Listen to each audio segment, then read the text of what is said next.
Now, Sirius and Orion are our new constellation-themed frame. The dueling suns, I think, is their description. They're not really brothers, but kind of are. They're suns from different timelines, or they're a bit complicated. But for the sake of this video, I'm going to refer to them as brothers or sons because it's just easier when you're explaining abilities. Now, think Dante and Virgil, think Thor and Loki, think Danny DeVito and Arnie, think Fred and George Weasley. What I wouldn't give for hair like that. It's absolutely captivating. And maybe I'm doing Sirius and Orion a disservice by comparing them to Fred and George Weasley, but it is what it is. Now, Sirius and Orion are two frames fighting for control of the user. We have 7 abilities, one Big Bang Ultimate.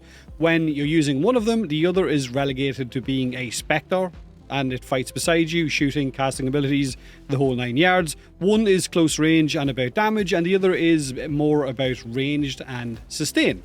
So, one Warframe slot with 2 frames fighting for control of it.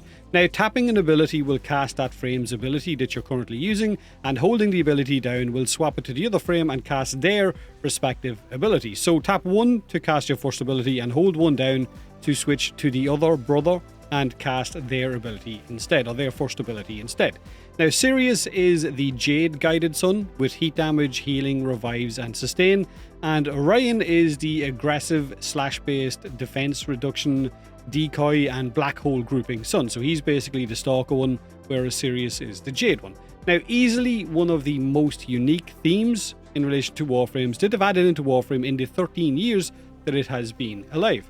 But how are they? Are they any good? I guess I'll get to that in a minute. The video is timestamped, so feel free to skip ahead to any of the parts that you want to, I guess, focus on. Now, first I have to go over the abilities, so if you know what they are, then by all means skip ahead.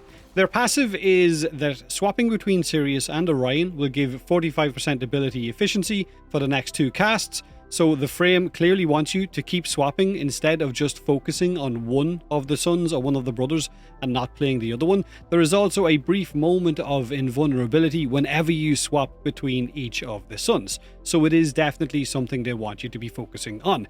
There is also an energy sharing pact, so whenever one of them goes below 50 energy, they will steal energy from the other son or the other brother.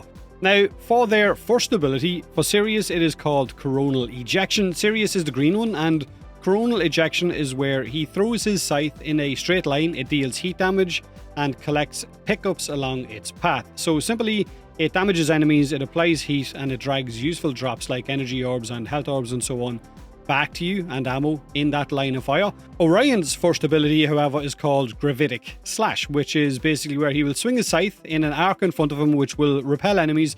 It deals slash damage and status, and it also reduces enemy defenses. It has got a much shorter range than what Sirius's first ability is, but both of these abilities synergize with Orion's third ability, which is called Event Horizon, which I'll get to in a minute as well. Now, Sirius's second ability is called Jade Stars. This is where Sirius will create Jade light motes that kind of hover in an arc above him, and they slowly regenerate, but whenever you attack an enemy, the mote will launch itself at that enemy, dealing heat damage and heat status. It is nice for spreading heat, but the damage for it is pretty low. Now, Orion's second ability is called Astral Shell. This is where Orion, I guess, will coat himself in his astral shell, and whenever he takes damage, that shell will turn into a decoy that draws enemy fire to it instead of to Orion. So it is a defensive redirect, or another form, I guess, of damage mitigation. Now, it is also worth noting that Jade Stars and Astral Light, their second ability, are the Helminth option. When you subsume Sirius and Orion and throw them into the Helminth, then that's what you're going to be stripping off them in order to put on different frames in your arsenal. Now, for their third ability, Sirius is called Light's Sanctuary. Sirius will create a growing well of light in an area around him. This heals allies, it revives them if they go down inside it, and it reduces your incoming damage. Now, the longer it grows, the larger it gets, and I guess the better it gets at healing as well. This is basically your safe bubble or your safe zone. You're always going to want to fight around it or inside it, just in case with Warframe spaghetti code, I guess you get put down, unless you want to subsume this one off. If you're not subsuming the second abilities off, entirely up to the player. Now, Orion's got the cooler third ability. His is called Event Horizon. Orion will create a drifting black hole that will suck enemies in and group them up. It also deals heat damage to enemies caught inside it, and there is an explosion at the end of its duration as well. However, You can also interact with Event Horizon with either of Sirius or Orion's first abilities. Orion's first ability, Gravitic Slash, will push the black hole away from Orion, whereas Sirius's first ability, Coronal Ejection, will pull it towards Sirius. So hitting the black hole with either ability also extends its duration. So you can bop it around into groups of enemies and you can keep it around longer as well. Now, their ultimate ability is a shared one called Celestial Clash, where both suns take to the air and fight each other clashing. Each clash deals massive AoE blast damage, and there are, I think, 7 clashes in total. Now, there is a constellation symbol on the bottom right hand side of your screen, and each time you cast an ability from either of Sirius or Orion, you will fill one of those blips with a color and a symbol, or I guess a shape, that matches that frame. So Sirius's abilities create green round-shaped stars, and Orion's abilities create red diamond-shaped stars. But the color will change, I guess, depending on what your Warframe's ability color is. Now, you cannot generate more than 2 stars for the same color or shape in a row, so I couldn't just spam Sirius's abilities non-stop and just fill up the celestial chart with his. After 2 of his abilities, I have to switch to Orion. Also, you don't need to fully fill out those 7 blips on the constellation in order to cast the ultimate. You could half fill it and then cast the ultimate. It's just not going to be anywhere near as effective. Now, once you cast Celestial Clash, you can then match the star's colors to the correct Warframe, and when you do, you will gain an increased crit chance for the next strike. Now, the UI will show which star is next and which input you need to put in. Sirius is shown on the left and Orion is on the right, and if you match them all, your final few clashes will be in red crit territory, and the final clash will be much more powerful. Quite literally damage in the millions.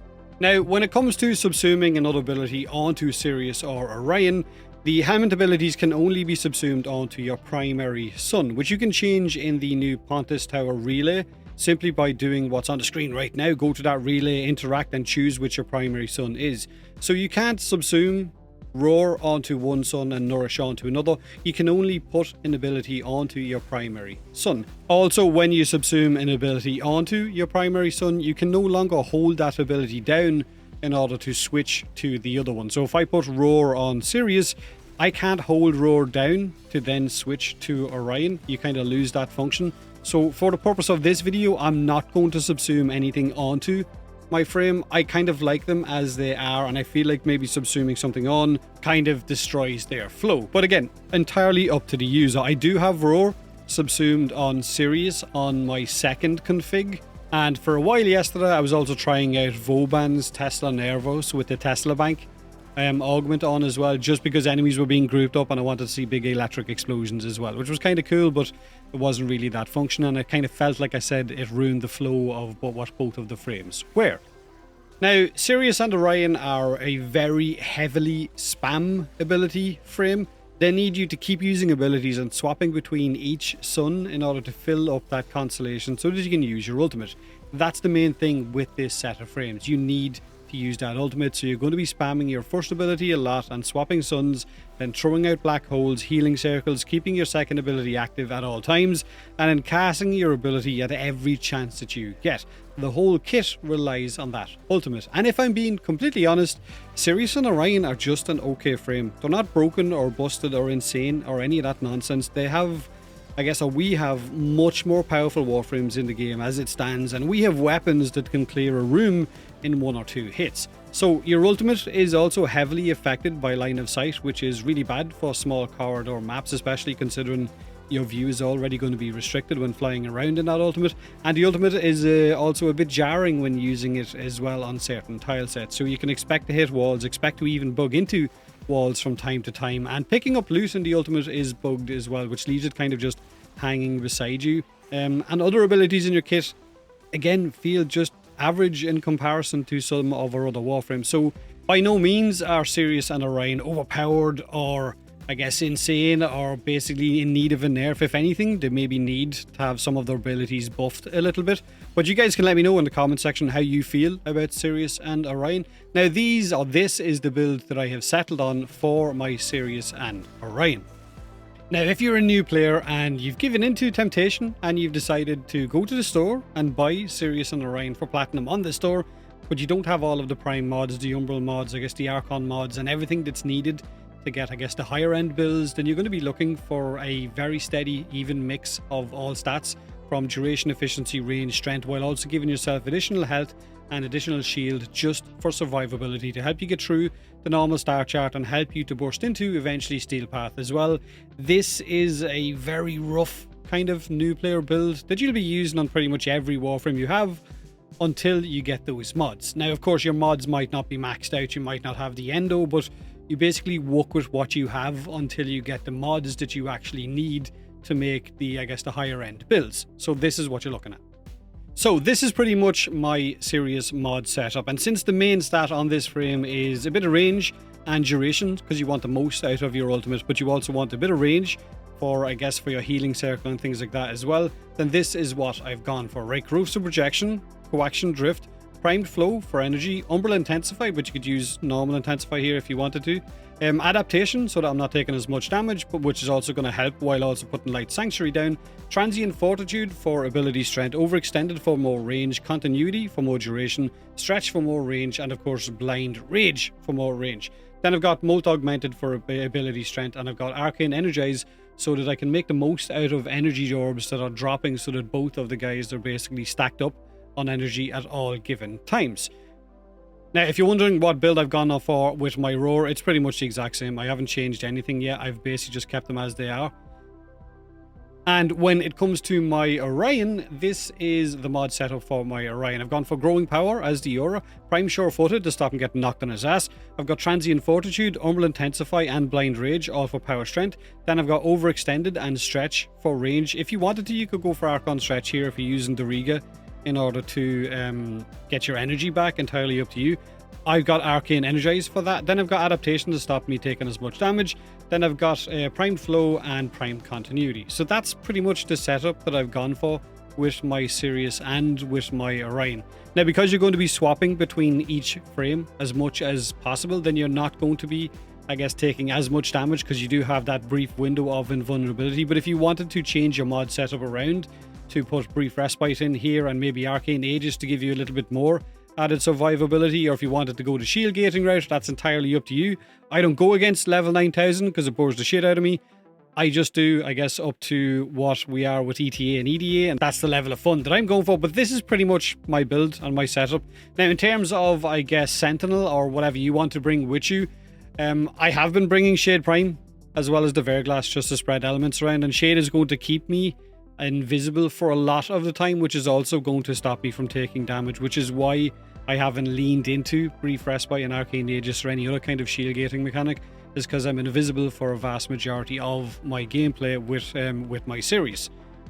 Now, in terms of Archon Shards, I do have 3 Tau Forged ability strength shards, and I've got 2 casting speed Tau Forged as well. The casting speed will help with your ultimate. Those dashes or those clashes will be a little bit faster from that as well, I believe, unless my eyesight is just playing up on me and I'm becoming really old man potato. But by all means, let me know in the comment section below how you've modded yours. So if you've gone the tanky route, if you've gone the shield gating route, if you've gone more ability strength, what kind of subsumes you've decided to go for. Like I said, I've only got roar on at the minute, and I haven't decided if I want to even bother putting another ability on, because I like the flow of each of the abilities as it stands right now. Have a great day either way, and as always, thanks for watching.